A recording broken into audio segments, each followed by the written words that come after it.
बदतमीजी तो कर, फिर इससे बुलाऊंगी मैं। और इस बार ना पुलिस वाले तेरी हड्डी पसली कर देंगे। तेरे को समझ में नहीं आता है क्या? कशाला चिढ़तो? काहे को इतना चिढ़ रहे? हाँ? उसको समझाना है। अरे नहीं, उसने पुलिस कंप्लेंट वापस ली है ना। अब जो हो गया सो हो गया, अब चिढ़ नको, खाना खा ले आज।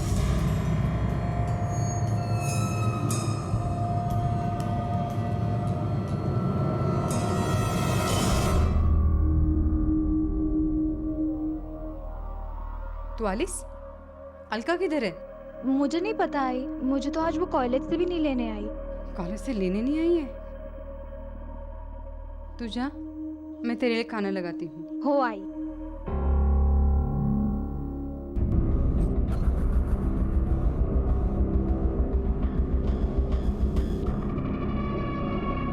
आई 10 बज गए हैं और मुझे कुछ ठीक नहीं लग रहा है। मलाही काळजीचं वाटते ग। चल हम पुलिस के पास जाते हैं।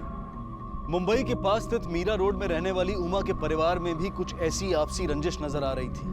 लेकिन आखिर इस परिवार में ऐसा क्या हुआ था कि एक बहन ने अपने ही भाई के खिलाफ पुलिस में शिकायत दर्ज कर दी थी। जब अलका का भाई नीलेश लॉकअप से छूट कर आया तो उसके अगले ही दिन अलका लापता हो गई। पुलिस की तलाश जारी थी, लेकिन अब तक अलका का कुछ पता नहीं चल पा रहा था। आखिर कहां थी अलका और क्या हुआ था उसके साथ?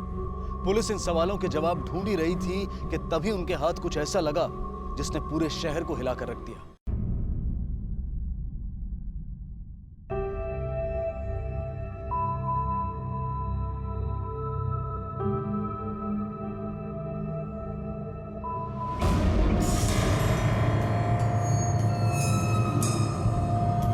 Hello, police station.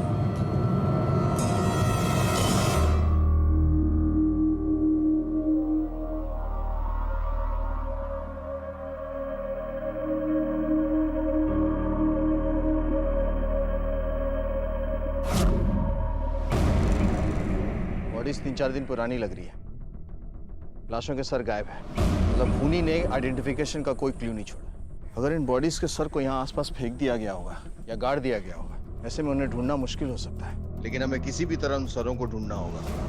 एक काम करो, पिछले 2 हफ्ते के नॉर्थ मुंबई के जितने भी मिसिंग कंप्लेंट्स की फाइल सारी मंगवाओ। देखो कि इनसे मिलती जुलती कटकाठी का कोई आदमी गायब हुआ है क्या, और इनको पोस्टमार्टम के लिए भेजो। Right sir.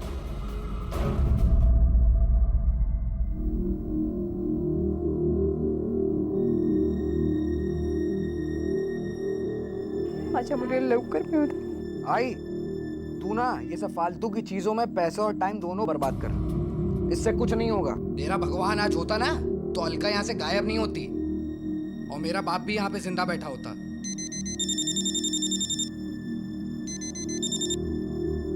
हेलो। हेलो, मैं मणिकपुर पुलिस स्टेशन से बोल रहा हूँ। क्या आपने अपनी बेटी की missing complaint Kashimira police station में लिखवाई थी? काय झालं आई? आप फौरन हमारे यहाँ पहुँच जाइए। ए आई, काय झालं?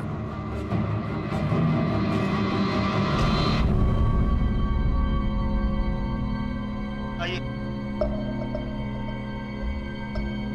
ये बॉडीज हमें बहुत बुरी हालत में मिली थी, पहचानना थोड़ा मुश्किल, फिर भी कपड़े देखकर पहचानने की कोशिश कीजिए।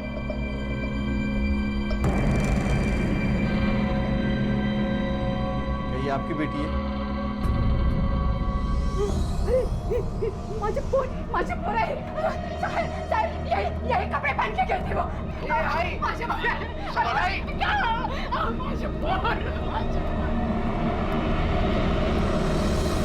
अलका की किसी के साथ कोई दुश्मनी थी? कोई लड़ाई झगड़ा हुआ था? या पिछले कुछ दिनों में किसी के साथ कहा सुनी? देखिए, वो 2 बॉडीज को तो आप लोग नहीं पहचानते हैं, पर हो सकता है कि अलका उन्हें पहचानती हो। अलका को कोई बॉयफ्रेंड था? नहीं साहब, शक्य नहीं। क्या करती थी अलका? साहब, पहले तो वो डॉक्टर की पढ़ाई कर रही थी। अचानक उसके बाबा गुजर गए तो उसने घर की जिम्मेदारी ली। उसको पढ़ाई अधूरा ही छोड़ना पड़ा। साहब, वो एक साथ 2 जगह पे काम करते थे। एक डॉक्टर के पास असिस्टेंट की और दूसरी कोचिंग क्लास में ट्यूशन पढ़ाती थी। मुझे अलका का नंबर और जिस क्लिनिक और कोचिंग सेंटर में वो काम करती थी उसका एड्रेस चाहिए। वो साहब, आपको मतलब लगता है कि अलका के अफेयर के बारे में उसके फैमिली को कुछ भी नहीं मालूम था। और वैसे भी जहाँ में अलका की लाश के साथ 2 डेड बॉडीज मिली है, उसके पास वाला इलाका तो कपल्स के लिए फेमस है। सर, अगर अलका का अफेयर था भी तो भी सर वो 2 लोगों के साथ वहाँ क्या कर रही थी? सवाल का जवाब ढूंढने के लिए हमें इस केस को और मतना होगा। एक काम करो, अलका के कॉल रिकॉर्ड से मोबाइल लोकेशंस निकालो, पता करो कि लास्ट टाइम उसका फ़ोन कहाँ एक्टिव था और लास्ट किससे उसकी बातचीत हुई। ओके आई नकोगा बेचारी मेरी बच्ची, कितनी मेहनत करती थी वो, कभी अपने बारे में नहीं सोचा उसने, जब भी सोचा हमारे बारे में सोचा। क्या करती थी उसकी, किसने मारा होगा उसको, हाँ क्या गलती थी। आई तू वो बसला, मिल गई ना तेरे कलेजे को ठंडक। कैसी बात कर रही है तू? पागल हो गई है क्या?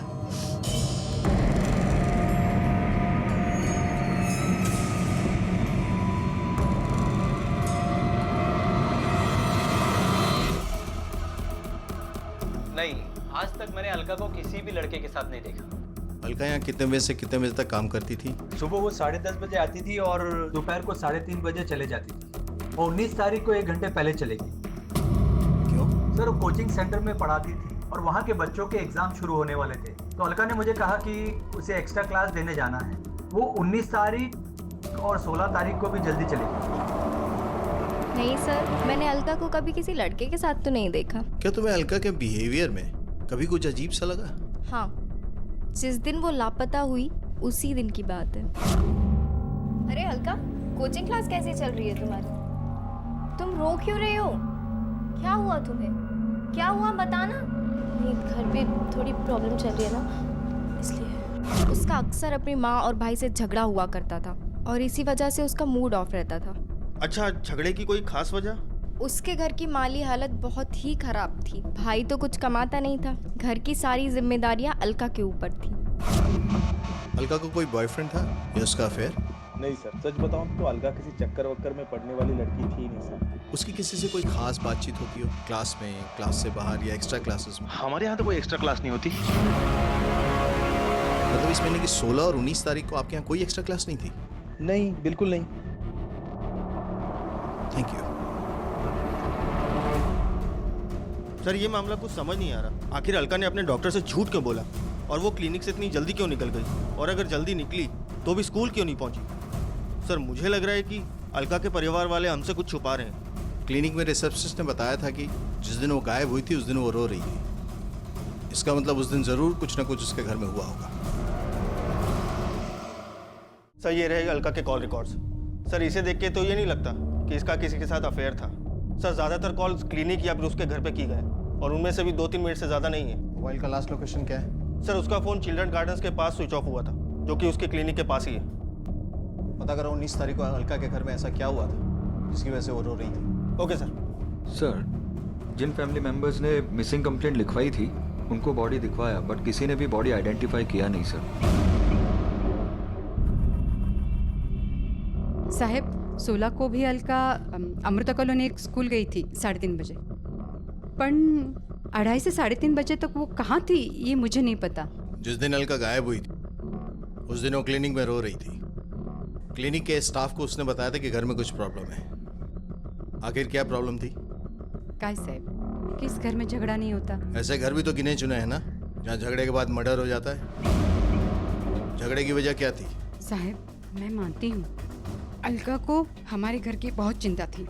हमारे घर की हालत बिल्कुल ठीक नहीं थी। नीलेश को नौकरी भी नहीं लग रही थी। इस बात पर हम दोनों की बहस भी हो गई थी। शायद इसी वजह से अलका उस दिन क्लिनिक में रो रही होगी। आपटे अलका खुद 2 जगहों पे काम कर रही थी, उसके अलावा उमा भी काम कर रही थी। सिर्फ नीलेश ही ऐसा था जिसके पास कोई काम धंधा नहीं था। इस घर के अंदर जरूर कुछ ऐसा है जो अब तक हमारी नजरों के सामने नहीं आया है। हो सकता है कि अलका के घर वाले हमसे जानबूझकर कुछ छुपाने की कोशिश कर रहे हैं। एक काम करो, अलका के पड़ोसियों से बातचीत करो, देखते हैं वो क्या कहते हैं इस पर।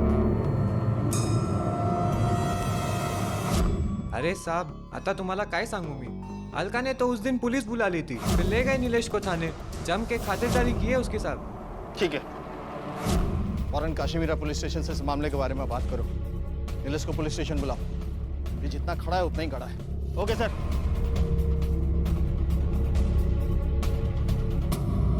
अलका के गायब होने से 2 दिन पहले तूने अपनी छोटी बहन अमृता को मारा था, जिसकी वजह से अलका ने तुझे अंदर भी करवाया था। उसके बाद तू बाहर आया और वो गायब हो गई, और फिर हमें मिली उसकी सर कटी हुई लाश। देखने से तो इत्तेफाक लगता है, लेकिन है नहीं। अब आप बिल्कुल बरोबर बोल रहे हैं। मैंने अमृता पे थप्पड़ मारा था, लेकिन साहब इसलिए क्योंकि वो रात में काफी देर से घर आई थी। पता चला कि कुछ दोस्तों के साथ अंधेरी में वो डग हाउस पब है ना साहब, उधर गई हुई थी, इसलिए मारा था साहब। क्या रे, कल रात कहाँ थी? बोल, कहाँ थी कल रात? ये क्या बदतमीजी है? हाँ, तू उससे पूछ, क्या बदतमीजी है? कल रात कहाँ थी? रुक, मैं भी पुलिस को फोन लगाती हूँ। इसलिए तूने उसके ऊपर हाथ उठाया। साहब अगर अब घोड़े को सीधे भगाना है तो चाबुक तो हाथ पे उठाना पड़ेगा ना। बच्चे की तुलना घोड़े से करने वाला पहली बार गधा देखा मैंने। 19 तारीख को जिस दिन अलका घर से गायब हुई थी, तू कहाँ था? साहब मैं कांजूर मार्ग गया हुआ था साहब, एक नई नौकरी के लिए। बस सच बोलता साहब, मैंने कुछ भी नहीं किया। मेरी बात पे यकीन करो, आपको देख के लगता है साहब मैं 3 लोगों का खून करेगा। क्या कर सकता है और क्या नहीं, ये तो हम पता करवा ही लेंगे। लेकिन एक बात का ध्यान रखना, अगर इन मर्डर्स के पीछे तेरा हाथ हुआ ना, तेरा वो हश्र करूंगा कि जिंदगी भर नहीं भूलेगा तू। अलका की हत्या की गुत्थी सुलझने का नाम ही नहीं ले रही थी, और ना ही पुलिस को बाकी के 2 विक्टिम्स के बारे में कुछ पता चला था। आखिर अलका को किसने मारा था, और वो 2 लोग कौन थे जिनकी लाशें अलका के साथ मिली? क्या अलका की जिंदगी से जुड़ा कोई ऐसा राज था जिसके बारे में किसी को कुछ पता नहीं था, और यही राज अलका की मौत का कारण बना? आखिर 16 तारीख की दोपहर को अलका ने अपने क्लिनिक में झूठ क्यों बोला था, और वो उस दोपहर किससे मिलने गई थी? इस केस में फिलहाल ऐसे कई राज दफन थे जिन्हें खोद कर निकालना पुलिस के लिए इतना आसान नहीं था। आप एक काम करो, जिस दिन अलका गायब हुई और जिस दिन उसकी लाश हमें मिली, उन दोनों दिनों में नीलेश कहाँ था, किस किस के साथ और क्या कर रहा था, सारी डिटेल्स निकालो। शायद हमारे हाथ कुछ लगे। Okay sir. और उन लाशों के सर के बारे में कोई खबर मिली? नहीं सर, अभी तक नहीं। लेकिन सर एक बात समझ नहीं आती, ये बाकी के 2 लोग कौन हैं जिनकी लाश हमें अलका की लाश के साथ हुई? इन्हें किसने मारा होगा सर?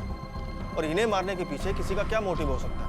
इस एंगल के बारे में भी कुछ भी नहीं कहा जा सकता। जब तक वो बॉडीज की शिनाख्त नहीं हो जाती, सच सामने नहीं आएगा।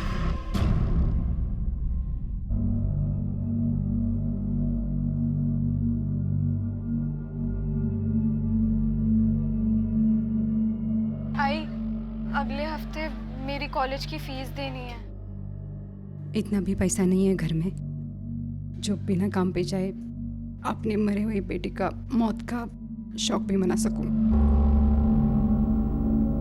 नीलेश, हाँ घर में तो इकलौता मर्द है ना, अरे तो मर्दों वाली जिम्मेदारी उठाना, कुछ तो काम वाम कर। तो आई, मैं पूरी कोशिश कर तो रहा हूँ। ऐसे कौन सी कोशिश कर रहे तू?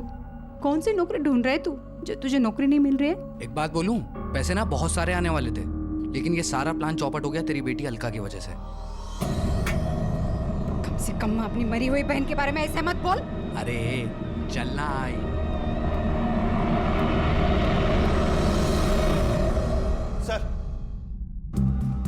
सर ये रहे नीलेश के कॉल रिकॉर्ड्स। सर उसने अपनी लोकेशन के बारे में जो कुछ बताया था वो बिल्कुल सही निकला। और सर ये रहे अलका के कॉल रिकॉर्ड्स। सर इसमें कुछ सरप्राइजिंग बातें सामने आई हैं। सर अलका 16 तारीख को अब 2:30 बजे अपने क्लिनिक से निकली तो थी, लेकिन अमृता के स्कूल से उल्टी तरफ मीनाक्षी नगर इलाके में, जो कि उसके क्लिनिक से 20 मिनट की दूरी पर है। पुराने कॉल रिकॉर्ड्स के हिसाब से कभी वो मीनाक्षी नगर गई? नहीं सर, पहले वो इस इलाके में कभी नहीं गई। ना तो अलका कभी मीनाक्षी नगर गई, और ना ही मीनाक्षी नगर उसके घर के और अमृता के स्कूल के रास्ते में पड़ता है। तो फिर मीनाक्षी नगर क्यों गई थी? अब हमारे लिए दोनों बॉडीज को आइडेंटिफाई करना बहुत ज़रूरी है। तो जितनी जल्दी हमें वो सर मिल जाए, हम बॉडी को आइडेंटिफाई कर पाएंगे। और हाँ, इस केस की डिटेल आसपास के जितने भी पुलिस स्टेशन है सब में भेजो और फॉलो अप करते रहो। Okay sir. हो सकता है कि कातिल ने सर को किसी और इलाके में फेंक दिया होगा, क्योंकि अलका का उन बॉडीज के साथ क्या कनेक्शन ये जानना हमारे लिए बहुत जरूरी है। काय पढ़ाई? ये लड़की कहाँ से सुंदर है? ये मुझको नहीं जमी, मैं इससे शादी करूंगा। अच्छा, तू किस देश का राजकुमार है रे? हा? लड़की की सूरत नहीं देखी जाती, समझे? वो दहेज में कितना लाती है ये देखा जाता है। अरे एक साथ सारी परेशानी खत्म हो जाएगी ना। वैसे भी अलका के जाने के बाद घर की हालत भी बहुत खराब हो गई है, समझता क्यों नहीं है? आई एक बात समझ ले, मैं इस लड़की से शादी नहीं करूंगा। अरे पण तुला समजत कसं नाहीये? अमृता, अमृता,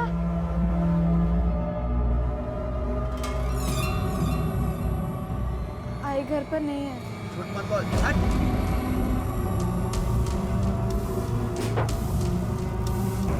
अच्छा, तू इधर छुपी है? अब तूने अगर पैसे देने में और नखरे किए ना तो बहुत महंगा पड़ेगा, समझे? संभाल के बात करना है इसे, समझा? शानिया चल। चुपचाप बैठ, वरना तेरी सारी साइन पट्टी निकाल देंगे। मेरे पैसे निकाल फटाफट। इतना सारा पैसा नहीं है मेरे पास, कहाँ से लाऊंगी मैं? मेरी आई बोल रही है ना, तेरे को सुनाई नहीं देता है? अरे इसको दिखा जरा बराबर।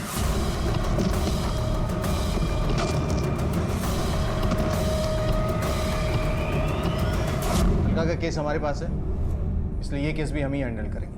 साहब, इस औरत ने मुझसे 50,000 लिए थे, लेकिन अभी वापस करने का नाम ही नहीं ले रही। आपने इन्हें पैसे किस लिए दिए थे? साहब, मेरी बड़ी बेटी की शादी इस नीलेश के साथ होने वाली थी और इन लोगों ने मुझसे दहेज का 50,000 एडवांस मांगा, जो मैंने दे भी दिया। लेकिन मुझे पता नहीं था साहब कि ये लड़का एक नंबर का नकारा इंसान है।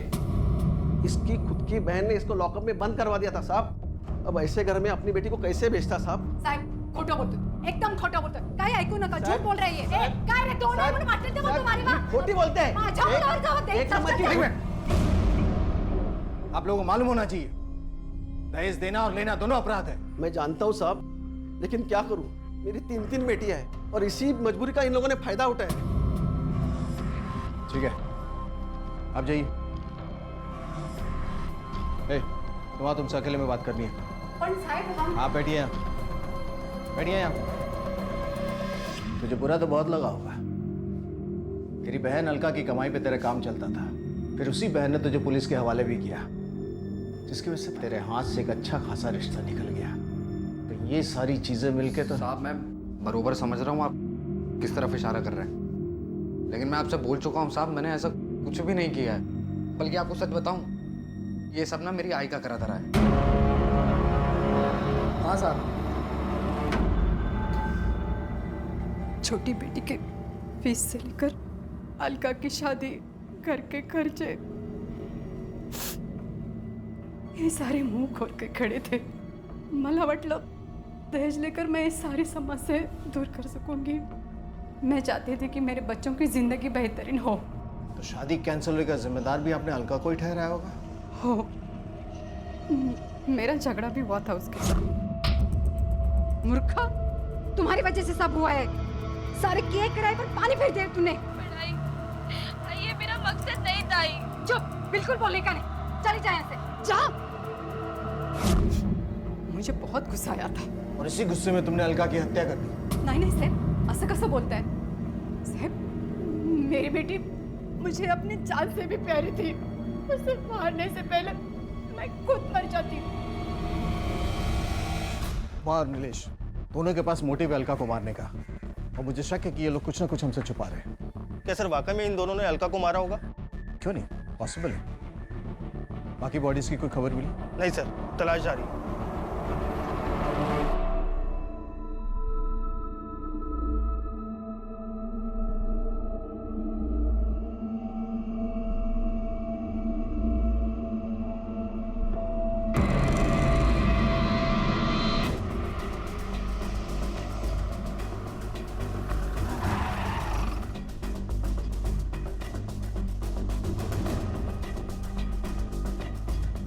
साहब, मैं वहाँ केकड़ा ढूंढ रहा था तो मुझे किसी का बाल मिला यहाँ पे. पीछे हटो बेटा, पीछे हटो. आपने गड्ढा खुदवा.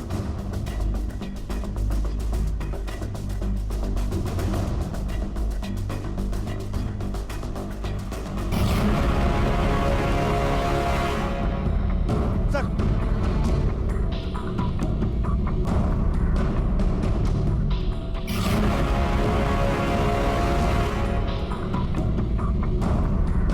सर ये तो मीट काटने वाला छुरा है.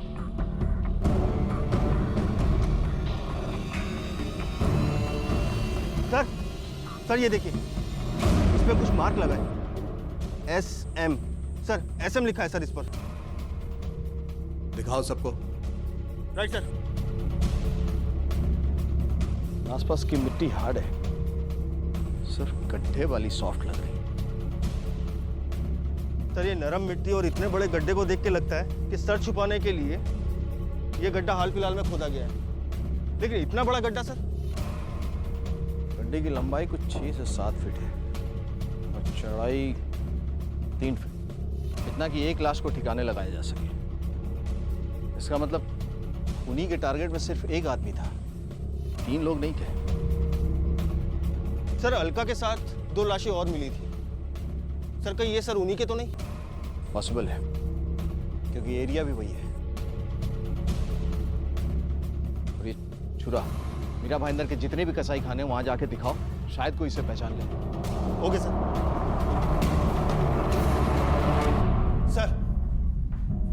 सर ये रही उन तीनों की पोस्टमार्टम रिपोर्ट। सर इस रिपोर्ट के हिसाब से अलका की मौत सर पे भारी चीज के लगने की वजह से हुई और बाकी दोनों लोगों की हत्या एक ही तरीके से की गई है। पहले उन पे चाकू से वार किया गया और उसके बाद उन तीनों का सर धड़ से अलग कर दिया गया। सर इसमें एक चौंकाने वाली बात सामने आई है। पहले अलका की हत्या की गई, उसके 2-3 घंटे के बाद उन दोनों लोगों की हत्या की गई। और हाँ सर एक बात और, सर इस पोस्टमार्टम रिपोर्ट के हिसाब से अलका के अलावा उन 2 लोगों में से एक बॉडी किसी मुस्लिम की। मे भी हत्यारा अलका की लाश को ठिकाने लगा रहा होगा, उसी वक्त ये दोनों वहां पहुंचे होंगे। अलका को मारने के बाद उसने उन्हें भी मार दिया होगा। सर ऐसा भी तो हो सकता है कि अलका के अलावा ये जो 2 लोग हैं उसमें से एक कातिल का साथी हो और उसे उसके पार्टनर ने ही मार दिया। पुलिस को हत्या में इस्तेमाल किया गया हथियार और सारी लाशों के सर मिल चुके थे। पोस्टमार्टम रिपोर्ट और सर्कमस्टेंशियल एविडेंसेस को देखकर ऐसा लग रहा था कि इस हत्या की साजिश सिर्फ अलका के लिए की गई थी और उसके बाद किसी वजह से 2 और लोग हत्यारे का शिकार बने।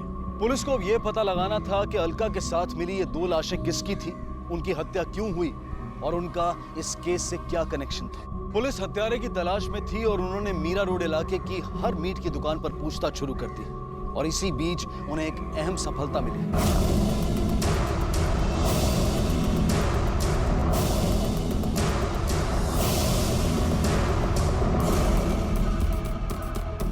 हाँ साहब, तो मेरा ही छुरा है। किसको दिया था तुमने?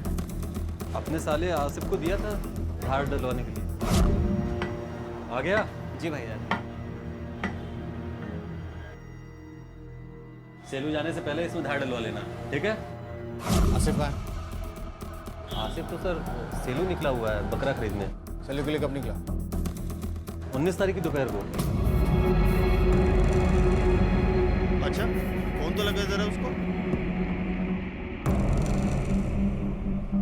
क्या बात है, यहाँ पुलिस क्यों आई है? वो भी पता चल जाएगा, पहले तुम बताओ कि तुम कौन हो। ये मेरे शौहर हैं। क्या हुआ साहब, क्या बात है? आसिफ आप लोगों के साथ रहता है? जी हाँ, वो हमारे साथ ही रहता है। वो मुंबई कुछ काम सीखने आया है और सरफराज की मदद भी करता है दुकान में। अब उसका फोन नहीं लग रहा है, वो सेलू में नेटवर्क का थोड़ा प्रॉब्लम है ना, इसीलिए। जब से आसिफ सेलू गया है तब से लेके अब तक आप लोगों की इससे कोई बातचीत नहीं हुई? हमने 1-2 बार फोन करने की कोशिश की थी लेकिन उसका फोन नहीं लगा। आप बताइए तो सही कि बात क्या है? इस फोटो को ध्यान से देखो, पहचानती हो इसे? कहीं देखा इसे अपने आसपास? नहीं। आसिफ को सेलू गए 2 हफ्ता से ऊपर हो गया, लेकिन इस बात की आप लोगों को कोई चिंता नहीं? साहब आसिफ जब भी सेलू जाता है तो उसका फोन नहीं लगता है और वैसे भी वो आ जाने वाला था। आसिफ सेलू अकेले जाता है? नहीं, वो उसका दोस्त है ना सलीम, उसके साथ गया होगा।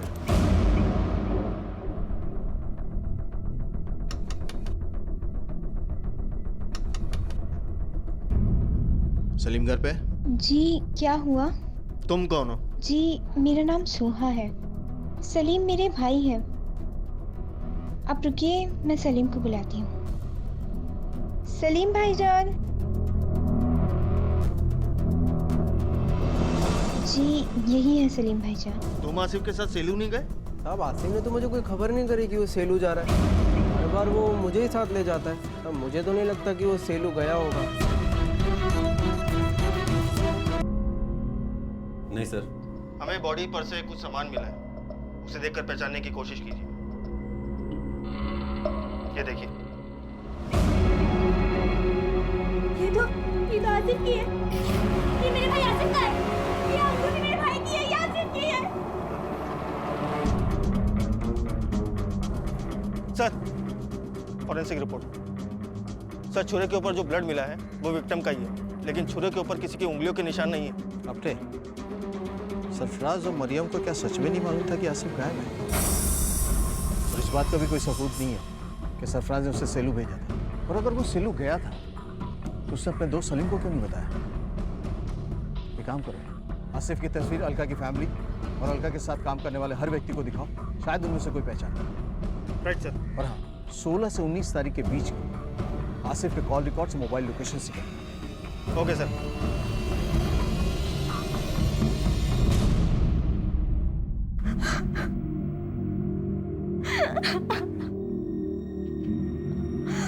एक बात बताओ, आखिर आसिफ वहां कर क्या रहा होगा?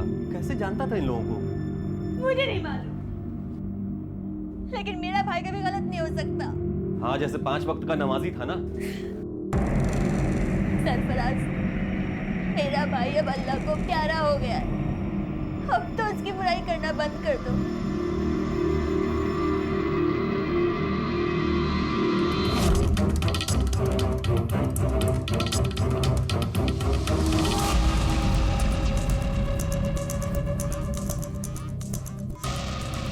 इसे पहचानती हो?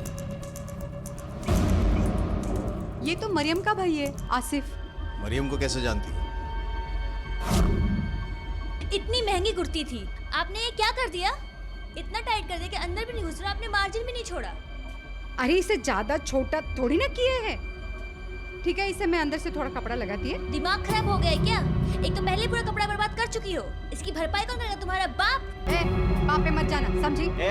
तेरी हिम्मत कैसी हुई मेरे आपस ऐसे बात करने की? हाँ, औकात में रह बुढ़िया। हाँ, मैंने मछली उठाकर सर पे फेंक दूंगा ऐसी। तू उछलेगा ना तो पुलिस को बुलवाऊंगी और तुझे अंदर करवाऊंगी, समझ? रहने दो आसिफ, कीचड़ में पत्थर मारोगे तो छींटे खुद पर ही गिरेंगी। इसके बाद मैंने आसिफ को नहीं देखा। ठीक है, इसे ध्यान से देखो। आसिफ का कहीं इसके साथ कोई चक्कर तो नहीं था? नहीं, आसिफ का तो किसी के साथ कोई चक्कर नहीं था। अच्छा, आसिफ का किसी के साथ कोई लड़ाई झगड़ा, कोई नोक झोंक? सरफराज भाई और आसिफ की बनती नहीं थी, और अभी हाल ही में ही सरफराज भाई ने आसिफ को धमकी दी थी। आसिफ, क्या हुआ भाईजान? ये क्या है? मंडी से 6 बकरियां खरीदी थी ना हमने, ये 4 हैं, 2 कहाँ हैं? मुझे नहीं मालूम भाईजान। सिर्फ मरियम के कारण बर्दाश्त कर रहा हूँ तुझे। पहले घर से पैसे चुराए, मैं कुछ नहीं बोला, और दुकान से भी। अगर इन बकरों के 6-12 हजार रुपए तुमने मुझे नहीं दिए ना, तो तुझे हलाल करके बेचूंगा। क्या आसिफ ने सच में बकरे चुराए थे? मालूम नहीं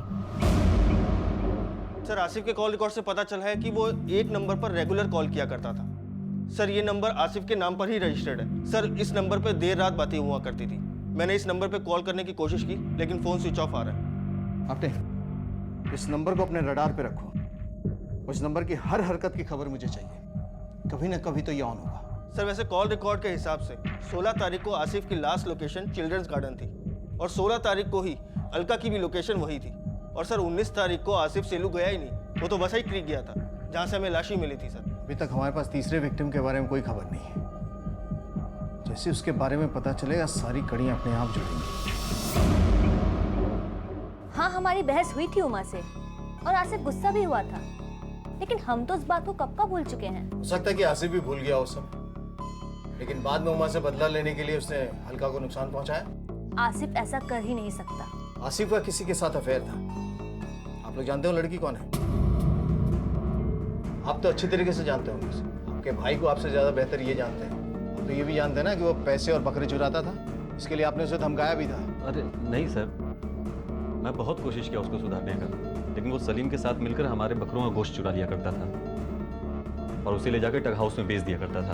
आप यकीन से कह सकते हैं कि वो टग हाउस जाता था? जी सर। अंधेरी वाला? जी। इस पूरे मामले में टग हाउस पब का सर ये कनेक्शन समझ नहीं आया। बिल्कुल। पहले अमृता वहां गई, बाद में हमें ये पता चला कि आसिफ और सलीम वहां गोश्त बेचते थे। हालांकि दोनों बातों में कोई कनेक्शन नहीं है, फिर भी ये इत्तेफाक खटक रहा है मुझे। अलका का भले उस पब से कोई लेना देना ना हो, लेकिन उसकी बहन अमृता का तो है। चलो वहीं चल के पता करते हैं। Right sir.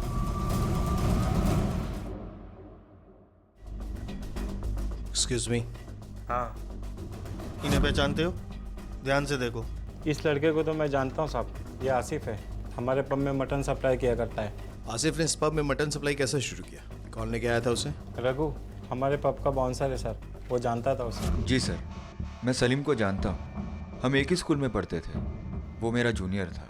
वो आसिफ को मटन बेचना था तो मैंने इनका नंबर दे दिया। इस लड़की को पहचानते हो? नहीं सर। इसे तो पहचानते ही होगे ना? एक मिनट सर, इस लड़की को मैं पहचानता हूँ सर। ये वही लड़की है, कुछ दिन पहले हमारे वेटर के साथ इसका झगड़ा हुआ था। एग्जैक्टली क्या हुआ था?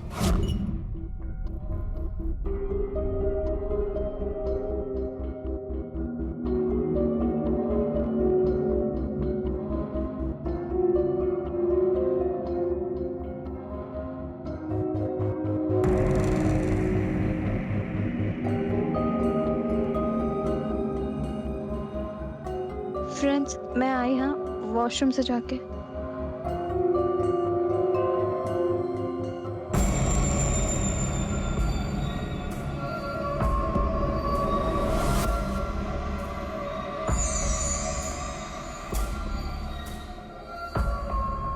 अरे हटो।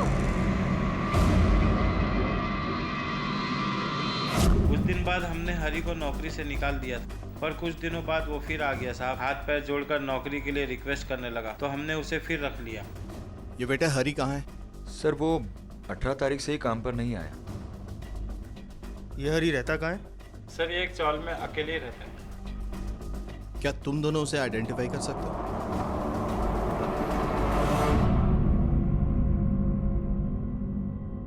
कपड़े इसका शरीर पे मिले, पहचानते हो इसे? और इस टैटू को?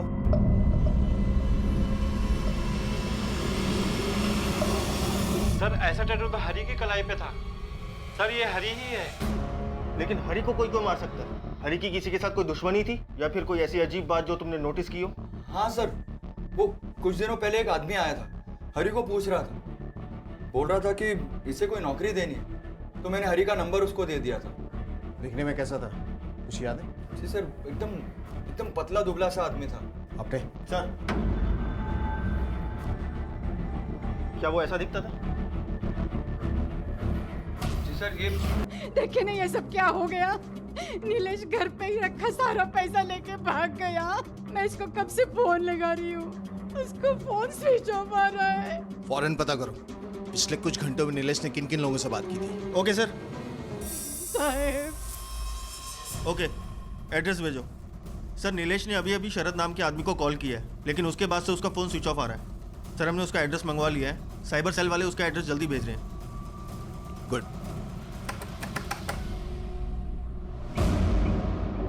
शरद,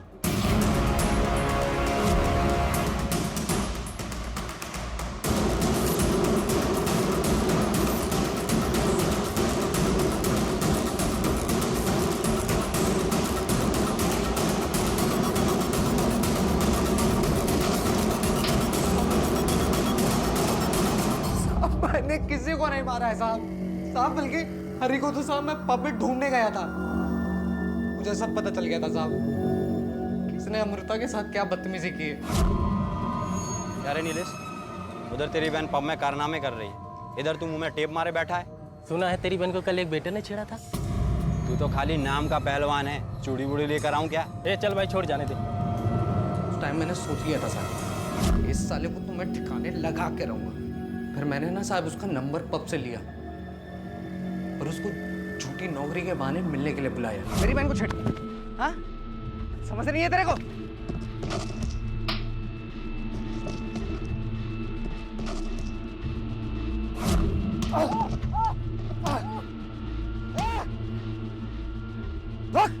रोक! भाग के कहा था, रोक! साहब मैं आपसे सच बोलता हूँ साहब, मैंने मारा नहीं है साहब किसी को। अगर तूने कुछ नहीं किया था तो आज घर से भागा क्यों? साहब वो ना मुझे अलका के बैग से कुछ पैसे मिले थे, तो साहब मैंने वो पैसे चुराए और गायब हो गया। नीलेश को अलका के बैग से पैसे मिले, इतने पैसे उसके पास आए कहाँ से? कहीं वो किसी गलत काम में इन्वॉल्व तो नहीं थी? साहब मी तिचे आई है, वो बहुत अच्छी थी, वो ऐसा कुछ नहीं कर सकती साहब। आसिफ और हरी एक दूसरे को जानते थे, पर अलका उनको नहीं जानती। अगर अलका टारगेट थी तो आसिफ और हरी क्यों मारे गए? कहीं ऐसा तो नहीं कि वो दोनों भी कातिल के साथ ही थे? सर एक बात और, अलका, हरी और आसिफ इन तीनों को पैसों की जरूरत थी, और एक बार को अगर मान भी लिया जाए कि अलका पैसों के लिए कॉल गर्ल बनी, तो भी उसका रिकॉर्ड इतना क्लीन कैसे? सर जहाँ तक मेरी नॉलेज है, ऐसी कॉल गर्ल्स का एक हैंडलर होता है जो उन्हें कस्टमर से कांटेक्ट करवाता है। सर क्या पता अलका आसिफ और हरी को पर्सनली नहीं बल्कि प्रोफेशनली जानती हो। सर मुझे लगता है हमें अलका के क्लिनिक और उसके कोचिंग सेंटर फिर से जाके पूछताछ करनी चाहिए। क्या पता वहाँ कोई ऐसा हो जो अलका को कस्टमर सप्लाई करवाता हो। Good afternoon boy. Sir police को मिसिंग कड़ियों की तलाश थी। अभी तक ये साफ नहीं हो पाया था कि अलका, हरी और आसिफ एक दूसरे को कैसे जानते थे और इन तीनों को ही क्यों मारा गया। सच की तलाश में पुलिस अलका के कोचिंग सेंटर पहुंची, जहां से उन्होंने हर स्टूडेंट के बारे में जानकारी इकट्ठा की और एक एक करके सभी स्टूडेंट्स को क्रॉस चेक किया। पुलिस ने अलका के क्लिनिक को भी जांच के दायरे में लिया। वो इस केस को बड़ी बारीकी से सुलझाने की कोशिश कर रही थी और तभी उनके हाथ कुछ ऐसा लगा जिसकी उन्हें तलाश थी। सर जिस नंबर पे आसिफ लगातार कॉल किया करता था और जो नंबर आसिफ के नाम पर ही रजिस्टर्ड था वो हमें क्लिनिक के पेशेंट रजिस्टर से मिला है। सर इस नंबर के आगे सोहा का नाम लिखा। साहब मैं और आसिफ एक दूसरे से प्यार करते थे। मैंने ये बात सलीम को नहीं बताई। तुम क्लिनिक किस लिए गई थी? वो मैं पेट से थी और मुझे बच्चा गिराना था। मैं उस क्लिनिक में बच्चा नहीं गिरा सकती थी क्योंकि मेरी उम्र 18 से कम है। डॉक्टर ने कहा कि पेरेंट्स को साथ में लेके आना क्योंकि मैं नाबालिग हूँ। पर अलका के पास मेरा नंबर था और उसने मुझे फ़ोन करना शुरू किया। 3 लाख चाहिए मुझे। देखो अगर तुम्हारे घर वालों को तुम्हारे कारनामों के बारे में पता चल गया ना, सोचो तुम्हारी क्या हालत होगी। और ये मत समझना कि मैं तुम्हारे घर पे कैसे पहुंचूंगी। मुझे बहुत डर लग रहा था। मैंने इसके बारे में आशिफ को भी बताया, जिसके बाद आशिफ ने अपने ही नौशे के कसाई खाने से बकरे चुरा के बेचे। उसने अपने दोस्तों से उधारी भी ले ली, पर सब मिलाकर ये है 2 लाख, इन्हें रखो और प्लीज हमें अकेला छोड़ दो। 3 लाख मतलब 3 लाख, 2,99,000 में भी नहीं मानूंगी मैं, समझ गए? देख तुझे 1 हफ्ता देती हूँ वरना पूरे मोहल्ले में सबको बता दूंगी। नहीं मैं करता हूँ। पर जितना पैसा वो मांग रही थी उससे भी कम, बहुत कम पैसे में आसिफ ने उसकी सुपारी रघु को दे दी। उसके आगे क्या हुआ मुझे कुछ पता नहीं।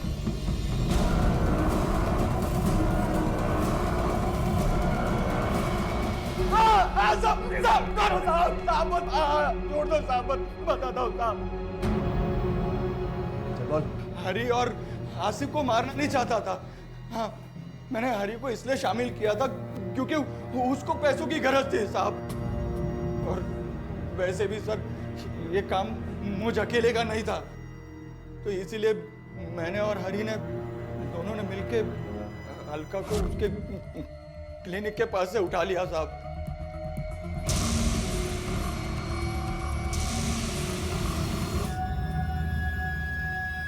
आ जाएगा यार, अभी बात तो हो गई है, रास्ते में पहुंचा है वो।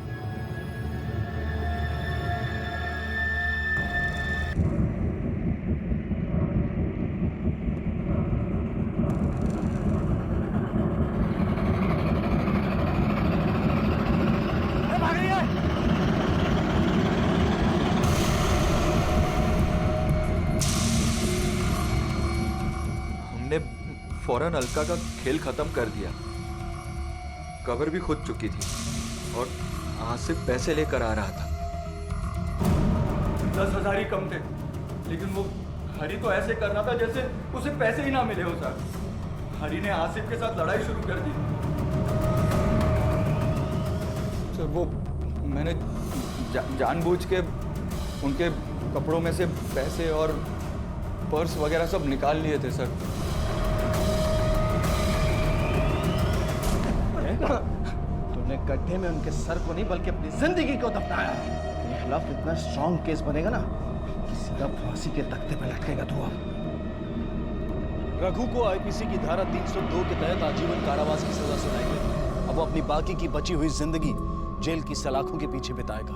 अलका का सपना था कि वो डॉक्टर बने, लोगों का दुख दूर करे, अपने परिवार का सहारा बने, लेकिन अपने सपने को पूरा करने के लिए उसने लालच का सहारा लिया और उसके एक गलत फैसले ने उसकी जिंदगी तबाह कर दी। हमें कभी भी अपनी मेहनत और अच्छी नीयत पर से भरोसा नहीं खोना चाहिए। लगातार कोशिश करते रहना ही सफलता का मूल मंत्र है। अपनी मंजिल तक पहुंचने के लिए हमें अक्सर शॉर्टकट्स दिखाई देते हैं, लेकिन वो सारे शॉर्टकट्स ऐसी जगह पर जाकर, ऐसे मकाम पर जाकर खत्म होते हैं जहां निराशा और पश्चाताप के आंसू बहाने के अलावा हमें कुछ हासिल नहीं होता। इसी विचार के साथ अब मैं अनूप सोनी आपसे विदा लेता हूं। फिर मुलाकात होगी अगले एपिसोड में एक और चौंका देने वाले केस के साथ।